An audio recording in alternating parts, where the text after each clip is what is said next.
Nação, vamos dar uma olhadinha aqui no posse de bola e um debate acalorado sobre essa questão BH. E aí, o que você diz? E eu tô com o Mauro, hein? O Mauro é enfático, objetivo e dá aula para todos que querem opinar contra o nosso Flamengo. Os antes. Crédito de imagem ao All Sport, link abaixo na descrição. Mas antes, se inscreva no nosso canal ASR Fla, ative o sininho, chega dando aquele like e bora lá, porque tem assunto. Olha, você não perguntou, mas eu vou falar, Trajano. Imagina como está a enquete. A enquete que foi. Olha, como a torcida do Flamengo sempre ganha, é capaz de estar ganhando justo. Não, assim, capaz que esteja exagerado ainda. Não. Tem as outras, né? Aí não. Eu vou falar como está a nossa enquete já. Mas a tua crítica tinha na ponta da língua? Tenho na ponta da língua. Bom, vamos lá. O que você achou da punição ao Bruno Henrique? Justa, 19%. Olha, acho exagerado. Exagerada, 8%. Olha 27, então. Tá. Leve, 59%. Bom, então realmente, dessa vez... nós, réis mortais e leigos, não devemos opinar sobre esse negócio, 14%. 14%. Então veja. Bom, ó... 60-40, para facilitar. Vai. Veja que a torcida do Flamengo comparece, não decepciona. Não decepciona. Não, peraí, tem só... 57, Não, você falou. porque você falou... Leve quanto? Leve, 59%. Então, 41% acham Agora que... 57%. Então, Tá. 43% acham que... Não, 43% justa 21%, exagerada 9%. Chama um matemático aí de plantão. A gente fazer conta, vai virar médico, vai fazer De conta. qualquer forma, mais da metade... Vou lembrar o casal, 10, não, 9. Não, mais da metade acha que foi leve. Então, Então, leve. Pena com pena, leve. Poderia ter sido mais. 60%. Mas, enfim, o que você acha da pena, Ju? Eu acho que é uma pena. Olha, eu acho a justiça esportiva brasileira, há anos, favorece os grandes clubes, né? Eu sempre dou esse exemplo. O que aconteceu com o meu querido Roberto Rivelino em 74. Você tinha casos de jogadores que pegaram 1 ano de suspensão por agressão ao árbitro ou bandeirinha, tá? E jogadores importantes, Brito, Everaldo e tal. Aí o Rivelino chuta o bandeirinha no segundo turno, Corinthians e Botafogo de Ribeirão Preto no Parque São Jorge, porque ele achou que havia acontecido um gol irregular, impedido do Botafogo. Se não me engano, do Geraldão, que depois vai jogar no Corinthians. Dá um pontapé no bandeirinha. Só que teria uma final de campeonato, Corinthians e Palmeiras, em 74. O que acontece com o Roberto Rivelino? Sabe quantos jogos ele pegou de suspensão? Exatamente 5 jogos. Eram as rodadas que faltavam para acabar o segundo turno. E ele joga as finais. Coitado, até para azar dele. Talvez fosse melhor não ter jogado, vítima de uma injustiça da Fiel, como ele foi naquelas finais. O que aconteceu? Eu não vou entrar em tecnicalidades, né? Porque os advogados estão ali para fazer o papel deles, para confundir, para esclarecer pouco. E o que fica óbvio na cabeça do torcedor não rubro-negro é que ele pegou uma pena levíssima. Quando você vê casos de outros jogadores, Aleph Manga, tantos, tem aqui uma relação, que pegaram 360 dias, mas é diferente o caso, porque ali ficou provado que o cara recebeu dinheiro. No caso do Bruno Henrique, nós temos um réu confesso, né, que participa da trama, temos um jogador, que isso é bom lembrar, ficha limpa e a ficha suja. Em 2020, ele foi parado no bafômetro, recusou-se a fazer o bafômetro e apresentou uma carteira de motorista falsa. Foi condenado por falsidade ideológica. Pagou R$100 mil de multa, mais não sei quanto, para 4 ONGs e tal, para encerrar o processo. Quer dizer, ele não é exatamente a Madre Teresa de Calcutá. E se envolveu num caso que tem prints, que tem...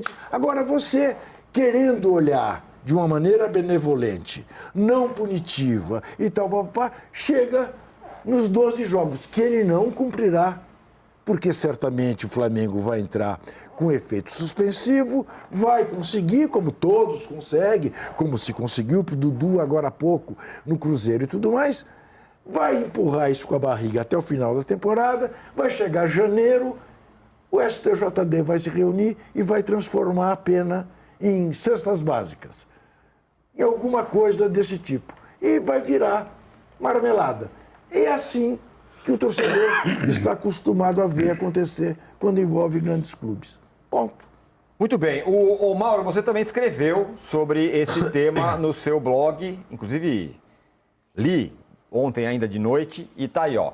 Entenda por que Bruno Henrique do Fla pegou 12 jogos de suspensão e multa. E aí você põe aí, embora o Mauro ainda, eu vi ainda a revelia do Mauro, porque estamos, como todo mundo sabe, rompidos aí há alguns anos. Mas Mauro, por favor, explique aí todo o que você escreveu no seu texto.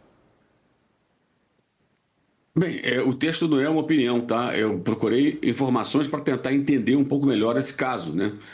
E lendo o inquérito, né? Que eu acho que pouca gente leu o inquérito. Você encontra realmente muita fragilidade no inquérito. Acho que esse é um ponto importante que não pode ser ignorado. Primeiro, eu queria deixar aqui, aí sim, uma opinião. Eu acho que o Flamengo não deveria jamais se envolver nisso, porque esse é um problema criado por jogador e parentes do jogador.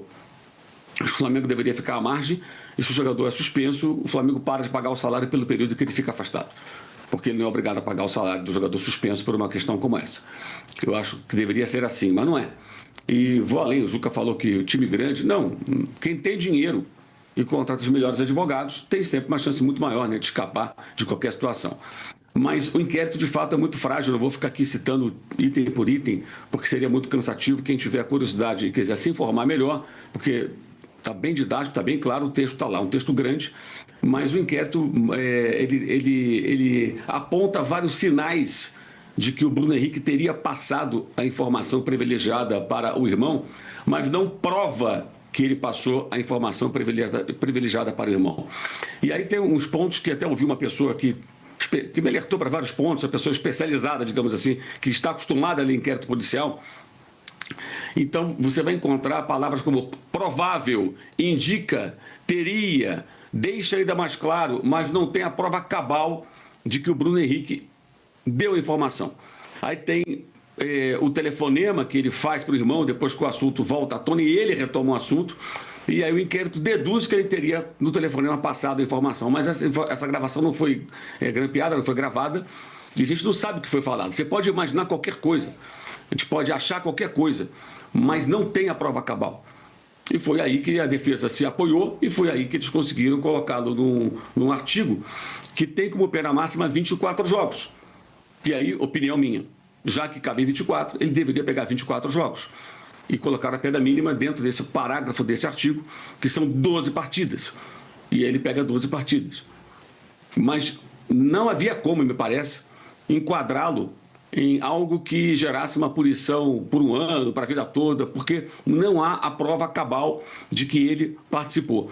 O fato dele ter participado das conversas, dele ter dialogado, é o que o coloca numa posição realmente vulnerável que gera a punição.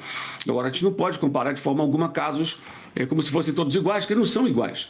Perante os olhos do julgador, não vão ser iguais. Independentemente de gostarmos ou não, também não gosto da justiça desportiva, de quem forma o tribunal. É preciso que analise-se cada caso. E não é a trajetória do jogador que está em discussão.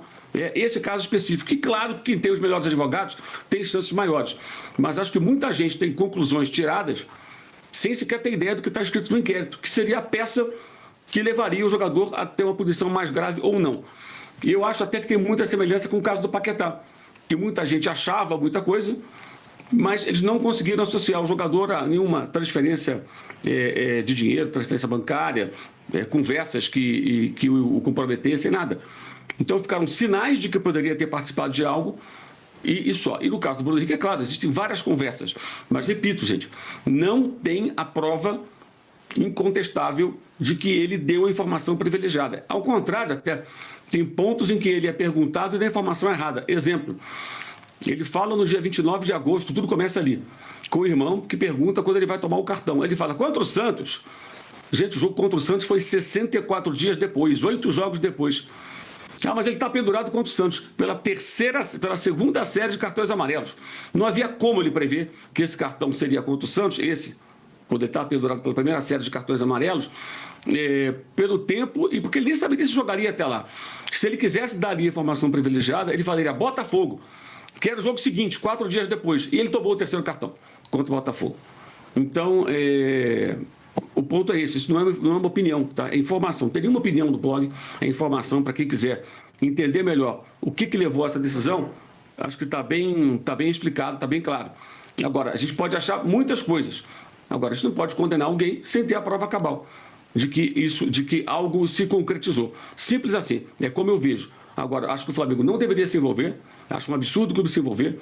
Os interesses do clube, eu acho que esse é um problema do jogador. E se o jogador for punido, suspende o salário enquanto ele estiver fora. É isso que deveria acontecer. E o Flamengo está envolvido, e se fosse outro clube faria a mesma coisa, tentando contar com ele. E o detalhe, a priori ele cumpre isso no Brasileiro. Ele joga Libertadores da América, né? A priori, a não ser que a decisão do Tribunal Brasileiro seja acatada pela Conmebol. Um advogado até me disse hoje cedo que isso não costuma acontecer, que não se lembra disso ter ocorrido. Então, é provável que contra o Estudiantes, por exemplo, ele possa jogar. É isso, né? Aliás, eu estava ouvindo o Andrei Kampf, que aqui nosso companheiro do UOL, que também é especialista, que é sobretudo especialista em direito, ele falando isso, né? Que essa punição não vale para jogos fora do país. Agora, então, uma coisa que eu não sei pode... se a informação que eu ouvi está errada. O irmão dele joga futebol também. Sim, é amador, né? E foi suspenso por 12 jogos, no amador. Acho que Mas foi. achei curioso isso. Essa punição de 12 jogos para o Bruno Henrique, ela, quando você projeta para o futuro, eu sei que são casos diferentes, mas ela significa que daqui para frente vai ser mais fácil para todo mundo fazer esse tipo de coisa ou mais difícil? Então, Porque agora ele vai ter um balizador ali, independentemente do que foi, do que Se não foi. envolveu, não se envolveu, tá. eu entendo as diferenças realmente, né? Tem caso lá que você comprova que o jogador recebeu Pix e outro, o Bruno Henrique, não e tal. Então, realmente dá para você colocar diferenças no aspecto técnico do julgamento. Mas, para mim, e aí dentro dessas questões técnicas na justiça, você sempre tem um negócio que é o famoso precedente, ou jurisprudência.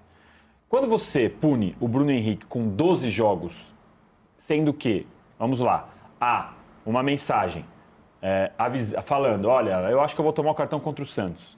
E aí, no dia do jogo contra o Santos, 3 casas de apostas emitem alerta por excesso de aposta, por um volume acima do normal de aposta num cartão que depois acontece, e essas casas de apostas acionam um mecanismo internacional para avisar que há um volume acima de apostas, eu acho que se isso não é o suficiente, se, não tem a prova cabal no inquérito que o Mauro falou agora, o que precisa mais, né?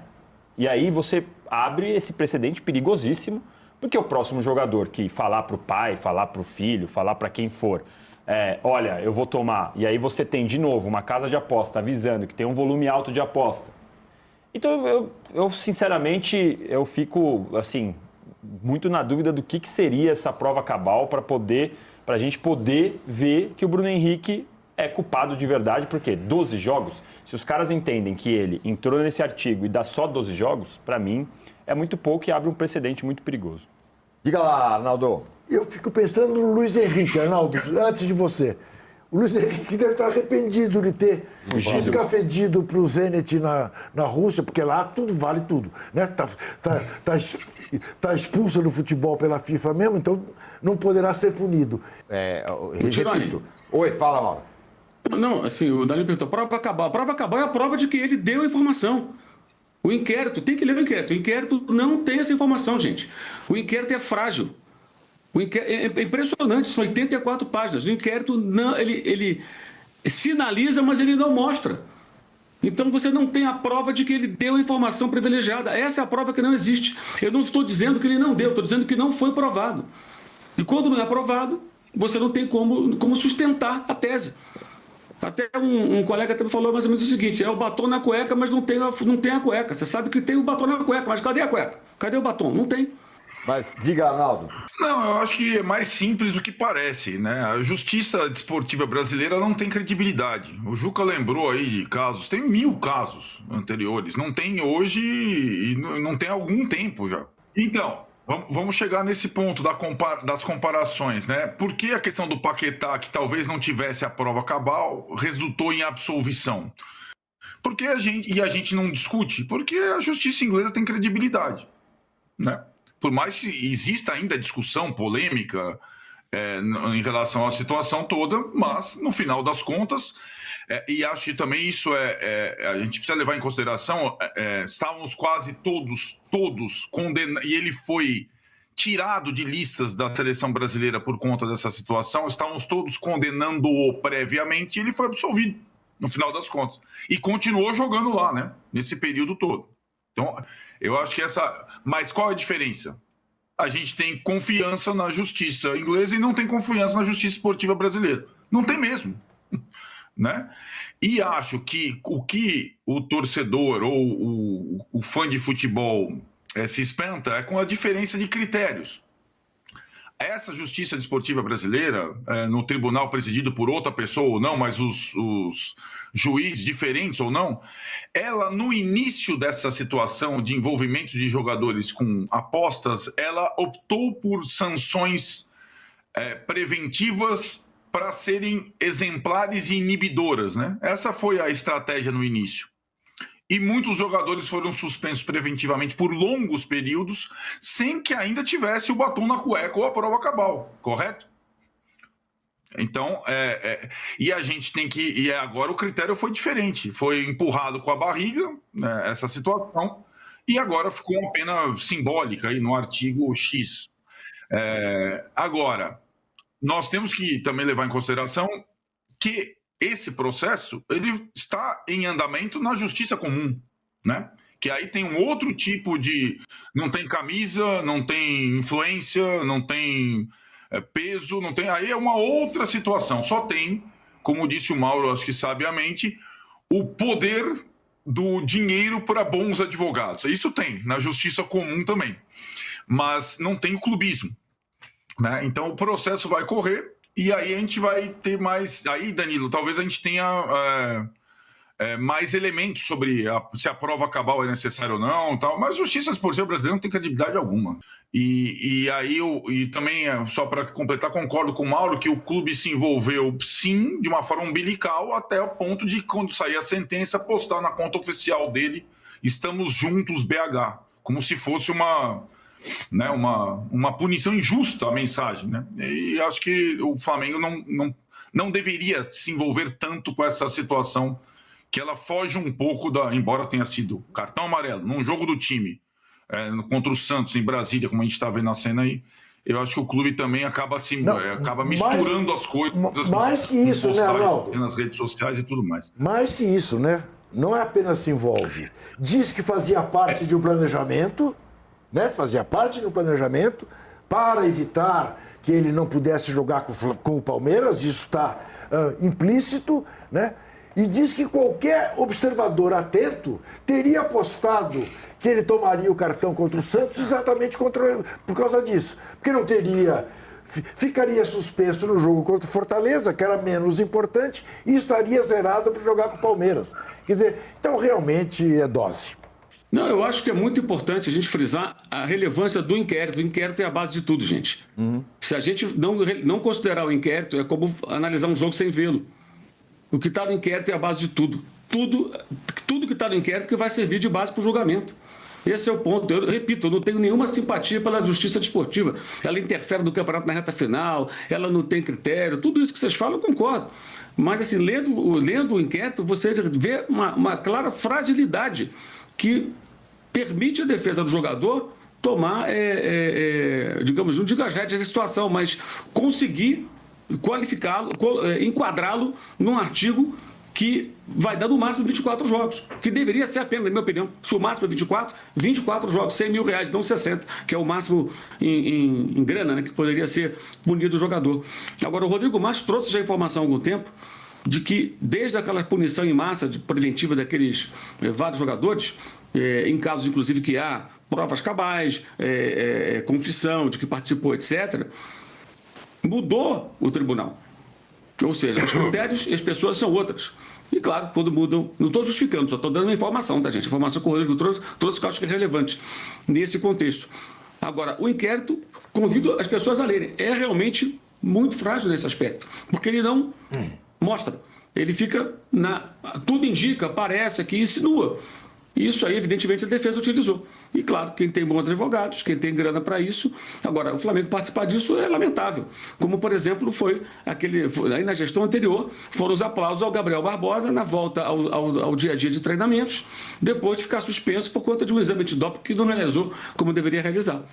Aí, novamente, o Flamengo tendo uma conduta totalmente equivocada, né? Agora, eu acho que esse episódio, não pela decisão do tribunal, mas pela repercussão, ele vai sim educar jogadores. E agora os caras vão perceber que não se compartilha essa informação. Desde que o futebol passou a ter punição por cartão amarelo, jogadores e técnicos combinam antes que vão tomar o cartão. E claro que a pessoa atenta, ela pode ver. Quem tem 2 cartões? Fulano e ciclano. Qual é o próximo jogo? É um jogo tal. E o outro é um jogo fácil. Depois é um difícil. Esse cara tem chance de tomar cartão. Isso é fato. Não é preciso escrever isso. É óbvio, né? A pessoa analisa ali, claro. O que não tira a responsabilidade de uma eventual participação dele. É claro que não. Mas eu acho que os jogadores de futebol no Brasil vão agora entender qual é o risco. Porque teve aí jogador famoso tentando minimizar o caso do Bruno Henrique, dizendo, mas peraí, o cara comenta em casa com a mulher. Não pode. Não pode. Isso virou informação confidencial. Se o técnico chegar para o jogador e falar, olha, eu quero que você tome um cartão no domingo, porque quarta-feira vamos pegar aqui um time mais fraco e no outro sábado tem um adversário muito difícil. Então eu quero que você está pendurado, toma um cartão no domingo. Se o técnico pedir isso ao jogador, isso tem que ser entre os dois. E não estou nem entrando na discussão se isso é ético ou não, estou falando sobre a vida como ela é, que isso acontece. Sim, acontece A mesmo. modalidade também de cartão amarelo, aquela que você ganha o cartão amarelo para não viajar para longe. Tem, opa, Não é, esse não é o tem demais. adversário que importa. Eu Esse achei, tem pra Salvador. Enfim. Então, convido vocês a lerem aí o blog do Mauro, que tá lá, tintim por tintim, as questões do inquérito que ele fala. Bom, galera, o vídeo tá aí. Um debate acalorado sobre essa questão BH. Pô, todo mundo tem seus pontos de vista, mas eu tô com o Mauro. O Mauro é enfático e preciso. Tem que ver o inquérito. E o inquérito é frágil. Simples assim. Eu tô com ele, cara. Ele diz tudo. O Flamengo não era pra ter se envolvido, mas já que se envolveu, porque é um ativo dele, a gente precisa dele. Enquanto muitos do clube, no time principal, deixava a desejar, ele ia lá e correspondia, performava e dava resultado pro time. É o que a gente precisava. Por isso que o Flamengo se envolve. Mas assim, eu tô com o Mauro, cara. Não é pra se envolver, se ficar suspenso todos esses meses, não pagar salário, isso e aquilo. Mas você vê que os antes é difícil, né? Eles não pensam com documento, que é o que a justiça requer e é devido. É sobre fatos, documenta ali, prova. Esse Danilo palmeirense, o Juca corintiano, dão seus palpites. O Arnaldo, eu não sei qual time ele torce, é corintiano, São Paulino, eu não sei. Também é aquela opinião tendenciosa por ser o Flamengo. Todos são contra o Flamengo, os antes. E o Mauro não. Eu tô com esse cara. Eu sempre vejo ele como... na mídia é o que mais rola. É os outros dando opinião sobre o Mauro, que ele é grosseiro, isso e aquilo, rude. Ele é sim tudo, mas ele é enfático, é preciso, objetivo. E eu tô com ele. Mas vamos torcer aí e ver o que dá. Melhor pro Flamengo sempre. Aqui a gente tá assim. Mas vamos que vamos. O vídeo é isso aí. Se gostou, se inscreva no canal, ative o sininho, chega dando aquele like, compartilha, comenta. Vamos interagir. Dê sua opinião aí. O que você diz? Você, rubro-negro? Bora lá, tamo junto. Até a próxima. Saudações, rubro-negra.